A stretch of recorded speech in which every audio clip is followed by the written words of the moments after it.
GST के अंदर financial year 22-23 की मिडनाइट 31 मार्च 2023 को कुछ नोटिफिकेशन इशू किए गए। सबसे बड़ी बात, ये सारे नोटिफिकेशन एसएससी के लिए फेवरेबल थे। आज के वीडियो में हम यही डिस्कस करने वाले हैं। नमस्कार दोस्तों, मैं सीए मनोज जैन। चलते हैं notification number 2। Notification number 2 basically GSTR 4 जो क्वार्टरली रिटर्न होती थी कंपोजिशन स्कीम के लिए, जुलाई 2017 से लेके मार्च 2022 तक की अगर आपने कोई रिटर्न फाइल नहीं की है तो वेवर स्कीम लेके आया है। फ्रेंड्स, अगर इसकी बैकग्राउंड की बात करें तो ये जीएसटी काउंसिल की 47 मीटिंग में जिसको चेयर किया गया था ऑनरेबल श्रीमती निर्मला सीतारमण के, उसमें ये डिस्कस किया गया था कि जीएसटीआर 4 के लिए कंडीशनल वेवर और रिडक्शन ऑफ लेट फीस दी जाए। तो नोटिफिकेशन नंबर 2 इसी की बात करता है। इस नोटिफिकेशन में ये बताया गया है कि जो ओरिजिनल नोटिफिकेशन नंबर 73 था उसको अमेंड कर दिया गया है। अब अगर कोई भी ऐसा पर्सन जिसने जुलाई 2017 से लेके 2022 तक अपनी जीएसटीआर फाइल 4 को फाइल नहीं किया है और वो 1 अप्रैल 2023 से लेके जून 30 2023 के बीच में इसको फाइल कर देता है, तो उसकी जो मैक्सिमम लेट फीस है वो 500 रुपए ही रहेगी।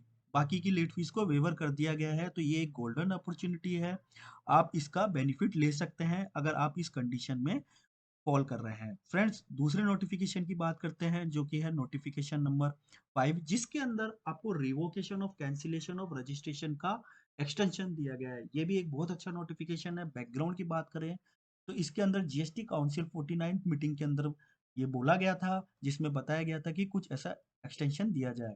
तो सीबीआईसी ने नोटिफिकेशन नंबर 3 इशू किया, जिसके अंदर उन्होंने बताया कि अगर आपका कोई जीएसटी रजिस्ट्रेशन दिसंबर 31 2022 से पहले पहले कैंसिल हो गया है। अब कैंसिल के दो रीजन हैं, एक तो clause B clause C of section 29(2) और दूसरा आपने उसके रिवोकेशन ऑफ कैंसिलेशन के लिए आपने एप्लीकेशन जो है विद इन सेक्शन 30 के अंदर नहीं लगा पाए, तब भी आपको एक अपॉर्चुनिटी दी जा रही है। जून 30 2023 से पहले पहले जो रजिस्टर पर्सन है रिवोकेशन ऑफ कैंसिलेशन के लिए अप्लाई कर सकता है। लेकिन इसके लिए कुछ कंडीशंस दी गई है। सबसे पहले तो कि आपको जो भी जीएसटी की रिटर्न है, जो भी आपका कैंसिल हुआ है वहां तक आपको जीएसटी की रिटर्न बननी पड़ेगी, टैक्स का पेमेंट करना पड़ेगा और आपको इंटरेस्ट पेनल्टी और लेट फीस भी भरनी पड़ेगी। इसी के साथ साथ अब उन्होंने स्पेसिफाइड कर दिया गया है कि अब आपको कोई भी एक्सटेंशन ऑफ टाइम पीरियड का बेनिफिट नहीं मिलेगा। इसके अलावा फर्दर उन्होंने ये बोला है कि अगर आपने कोई अपील की है, चल रही है, अपील रिजेक्ट हो गई है, तब भी आप इसका बेनिफिट ले सकते हैं। उसका अपील का इम्पैक्ट यहाँ पर नहीं पड़ेगा। फ्रेंड्स, अब हम बात करते हैं नोटिफिकेशन नंबर 6 की। नोटिफिकेशन नंबर 6 में बोला गया है कि ये भी एक एमनेस्टी स्कीम के रूप में आया है, जिसमें बोला गया है withdraw of assessment order issued under section 62। Basically 62 है GSTR 3B GSTR 10 self assessment. Background की अगर हम बात करें तो अगेन 49 मीटिंग में इसको भी इशू रेज किया गया था, जिसमें काउंसिल ने बोला कि इसके रिगार्डिंग भी कुछ रिलैक्सेशन होना चाहिए। नोटिफिकेशन नंबर 6 बोलता है, अब यहाँ पर ध्यान देने वाली बात है, नोटिफिकेशन नंबर 6 बोलता है कि अगर आपने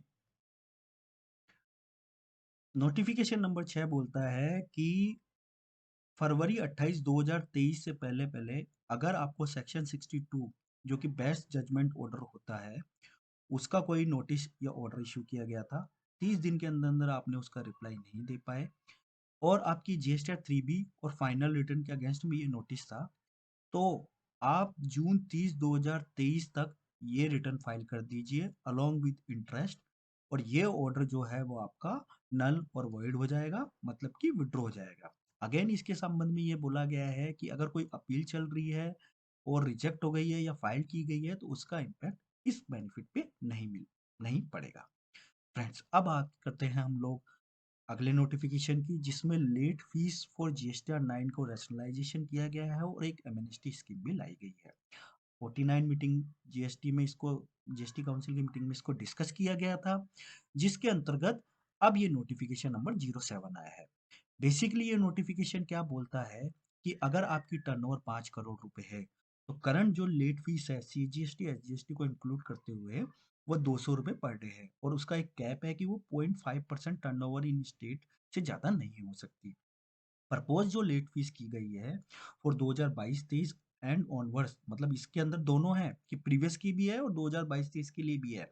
उसमें क्या बोला गया है, 50 रुपये पर डे कर देंगे इस 200 रुपये को, और जो मैक्सिमम कैप है उसको भी 0.04 कर देंगे। लेकिन टर्नओवर आपकी क्या होनी चाहिए, 5 करोड़। अगर आपकी टर्नओवर 5 करोड़ या 20 करोड़ के बीच में है तो प्रेजेंट स्कीम क्या कहती है, 200 रुपये पर डे और 5% का कैप है, 0.05% का कैप है। उसको क्या बोला है इन्होंने, 100 रुपीज पर डे कर देंगे और जो कैप है वो 0.04% हो जाएगी। इसी के साथ साथ उन्होंने एक प्रोविजो भी जोड़ा। प्रोविजो किसके लिए कि 2017 से 18 से लेके 2021-22 तक अगर आप सेक्शन 44 के अंदर, जिसके एनुअल रिटर्न भी इंक्लूड की जाती है, सेल्फ सर्टिफिकेशन भी इंक्लूड किया जाता है, अगर आपने कोई रिटर्न फाइल नहीं की है तो मैक्सिमम कैप जो है वो 20,000 रुपए का है, सब्जेक्ट टू कि आप ये रिटर्न 1 अप्रैल 2023 से लेके जून 30 2023 तक फाइल कर दे। अब ध्यान देने वाली बात यह है कि इसके अंदर अगर आपका टर्नओवर 20 करोड़ रुपए से ज्यादा है तो इसका बेनिफिट आपको नहीं मिलेगा। फ्रेंड्स, अब हम आते हैं नेक्स्ट नोटिफिकेशन के ऊपर, जो कि जीएसटी 10 से रिलेटेड है। अगेन ध्यान रखिए कि पीरियड है जो जुलाई 2017 से लेके मार्च 2022 तक। बैकग्राउंड की बात करें तो ये 49 जीएसटी काउंसिल मीटिंग में उठा था। इसके संबंध में जो नोटिफिकेशन आया है वो नोटिफिकेशन नंबर 8 आया है। नोटिफिकेशन नंबर 8 क्या कहता है कि जीएसटी 10 जो कि फाइनल रिटर्न होती है, अगर आपने फाइल नहीं की है तो आप अभी 1 अप्रैल 2023 से लेके जून 30 2023 के बीच में फाइल कर दो, तो आपको जो मैक्सिमम लेट फीस लगेगी वो 1,000 ही लगेगी। उसके ऊपर की जो है वो वेवर कर दी जाएगी। तो ये भी आपके लिए गोल्डन अपॉर्चुनिटी है। इसके अंदर अगर हम टेबुलर फॉर्मेट में देखें तो ये स्कीम 2017 से लेके 2022 तक के पीरियड को कवर करती है। प्रेजेंटली ये 200 रुपये पर डे लेट फीस मांगती है और मैक्सिमम कैप 10,000 है। वेवर में जो मैक्सिमम लिमिट दे दी है उसको 1,000 रुपये दे दी है। लेकिन ध्यान रखिए, आपको 1 अप्रैल 2023 से 30 जून 2023 के पीरियड के बीच में ही जीएसटी 10 को फाइल करना होगा। जुलाई 2017 से मार्च 2020 के बीच में अगर आपने फाइल नहीं किया है। नेक्स्ट स्कीम, नेक्स्ट नोटिफिकेशन जो आता है वो स्टेट स्पेसिफिक है। स्टेट स्पेसिफिक मतलब कि जीएसटी रजिस्ट्रेशन अगर गुजरात में लेते हैं तो उसमें कुछ चेंजेस किए गए हैं। बैकग्राउंड की बात करें तो 48 जीएसटी काउंसिल मीटिंग में इसको लेके बात हुई थी। ये एक सैंपल बेसिस पर स्टार्ट किया गया है। जब ये सक्सेसफुल हो जाएगा तो सारे स्टेट के लिए ये आ जाएगा। अब बात करते हैं, इसके अंदर दो नोटिफिकेशन इशू हुए हैं, नोटिफिकेशन नंबर 4, नोटिफिकेशन नंबर 5, जिसको उनको कंबाइंड रीडिंग करनी पड़ेगी।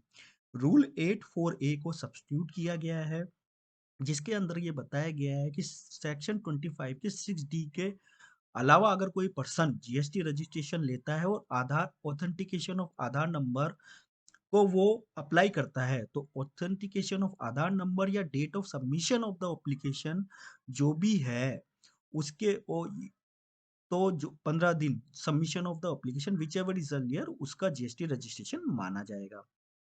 इसी के साथ साथ ये कहता है कि आधार नंबर,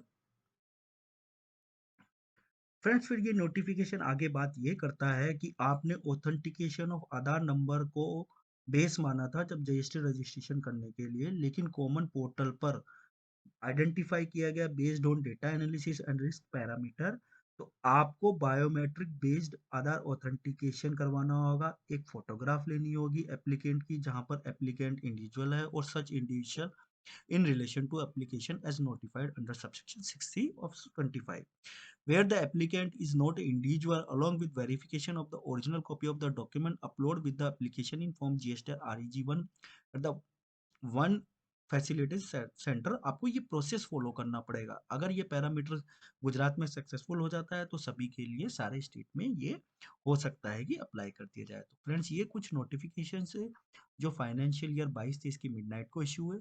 अगर आपको मेरा ये वीडियो अच्छा लगा हो तो मेरे वीडियो को लाइक कीजिए, चैनल को सब्सक्राइब कीजिए। टिल देन, जय हिंद, जय भारत, धन्यवाद।